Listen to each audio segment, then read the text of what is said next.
Though, at least when you post on Reddit about job struggles, you'll do it with perfect grammar. As the title hints, getting smart isn't as hard as it seems, even if you think you're not naturally inclined. Just compare yourself to animals and you're already quite advanced.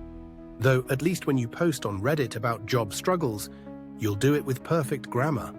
As the title hints, getting smart isn't as hard as it seems, even if you think you're not naturally inclined. Just compare yourself to animals, and you're already quite advanced. When people like us talk about wanting to get smarter, we're after a mix of things. We want to learn skills that are actually useful and profitable. We want to solve problems, ideally for profit, and be able to pick up challenging subjects that impress others and make money. Plus, we want to sound clever enough in conversations to gain respect without being labeled as nerds. The problem is that most advice online is so abstract and philosophical that if it works, it's only doable for people like Oprah or Socrates. If you want actionable advice, here's what you get. Eat brain foods like blueberries, drink coffee, exercise, sleep more, test your IQ, and listen to classical music. While these tips sound great, at some point you need to actually learn. So what can you actually do to become smarter? Here's what really matters: reading. But what kind of reading? Fiction helps you read faster and improves your vocabulary, especially if it's dialogue heavy. It might even make you feel less alone. Many people jump straight to non-fiction, which can help you casually drop interesting facts into conversations. Just by reading one history book, you could impress people with new knowledge. The trick? Don't be overbearing. For example, instead of saying, "Actually, evolution didn't work that way," try, "It's fascinating, right? I read recently that humans and chimpanzees didn't exactly evolve from each other, but evolved alongside each other." This approach keeps you smart, yet approachable. Finding books isn't hard either. You don't need to read the same popular titles everyone recommends. Just pick a topic that interests you.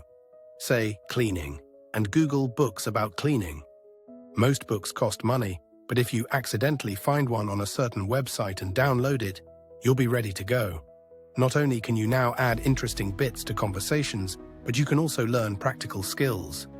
Here's the deal about learning. If you don't practice, your brain will forget the skill as useless. You really only need to know about 20% to achieve 80% mastery. This is called the learning curve. For example, watching a video on tying a tie won't make you an expert. Practicing while watching will. The same goes for anything. Reading alone won't make you smarter unless you give your brain a reason to remember it. Once you read a chapter on cleaning, clean a room. Practice turns knowledge into skill. Some skills may not be immediately practical, like learning how to jumpstart a car when you don't have two cars. But you can still rehearse mentally. Imagine the whole process as if it's happening, and you're more likely to remember it. Otherwise, if you only look at a diagram, you probably won't remember it when the time comes. This is why schools use exams. They create situations where information is immediately useful, so you're more likely to remember it. However, after the test, your brain often considers it useless and forgets. Some recommend spaced repetition, interval studying, or mind mapping to improve retention. But in reality, practice questions are the most effective, as they replicate real-world scenarios. If you don't have any, create your own, imagining high stakes, like hanging from a cliff until you remember the parts of a cell. To learn fast, make information seem essential to your brain. That's why textbooks are an elite format for getting smarter fast. They skip the fluff and provide direct information and practice questions. Sure, they're not as fun as a YouTube video, but if you're up for the challenge, you might accidentally stumble upon a site where you can download any textbook for free. But before you check it out, consider donating by subscribing to support the next video.